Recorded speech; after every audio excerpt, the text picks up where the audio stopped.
এত গরমেও আনন্দ করা ছাড়ছে না। তো এত গরমেও ছুটির দিনে আমি বেরিয়ে পড়েছি হাওয়া খাওয়ার উদ্দেশ্যে। আর এটা দেখছো মধ্যমগ্রামের শিয়া কাফে, সেখানে আমি প্রথম গেলাম আজকে। আর সেখানে গিয়ে আমি জাস্ট ছোট্ট করে একটা ভিডিও করে নিলাম।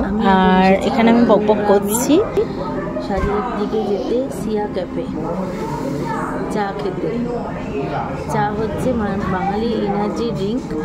আর সারাদিন গরমে কষ্ট পাওয়ার পর আমি সন্ধ্যাবেলায় চলে এসেছি। তো দেখো এখন চায়ের সাথে কি টাটা দিচ্ছি।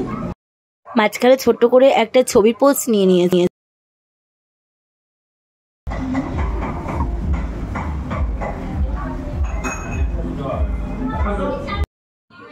দূর থেকে ক্যামেরায় যাকে দেখাচ্ছি সাদা শার্ট পরে টি-শার্ট পরে ছেলেটা, সো ঢুকেই দেখলাম যে জাস্ট ভালো লেগে গেল, ভালোই লাগছে ছেলেটাকে। আর আমি ওদেরকে বলছি যে ছেলেটাকে আমার খুব পছন্দ হয়েছে, চলো তাড়াতাড়ি গিয়ে প্রপোজ করে দিই, নাহলে কেউ বুক করে নেবে। তো এইসব নিয়ে বেশ হাসাহাসি হচ্ছিলো ছোট্ট জন্য। তোমাদেরকে একটু দেখি। আমার এতদিন কাউকে ভালো লাগেনি, বুড়ো বয়সে এসে আমার কাউকে ভালো লেগেছে। মানটার পয়সা করি আছে দেখেই মনে হলো। তারপরে চলে এলো চায়ের সাথে টা। আর এই টাটার কি নাম তোমরা যদি কেউ জেনে থাকো চটজলদি আমাকে কমেন্ট করে জানিও। আমি সত্যিই জানি না। আর এত কিছু খাবার আমি কখনোই খেতে বেরোতাম না, এখন একটু আধটু শিখেছি, জানলে তোমরা জানিয়ে দিও। এবার আমি খাচ্ছি, খেতে ভালোই লাগছে আমার। তারপরে তোমাদেরকে বলবো শিয়া ক্যাফে আমি প্রথম আসলাম, ঠিকঠাক সুন্দর খেতে, টাইম পাস করার জন্য তোমরা আসতেই পারো।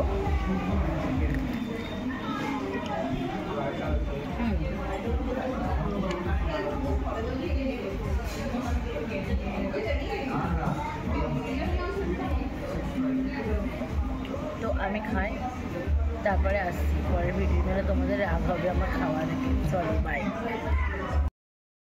এরপর চলে গেলাম গরিবের আনন্দ করতে ফুটপাতের চিকেন কি বলে টিক্কা নাকি কাবাব, আমি সত্যি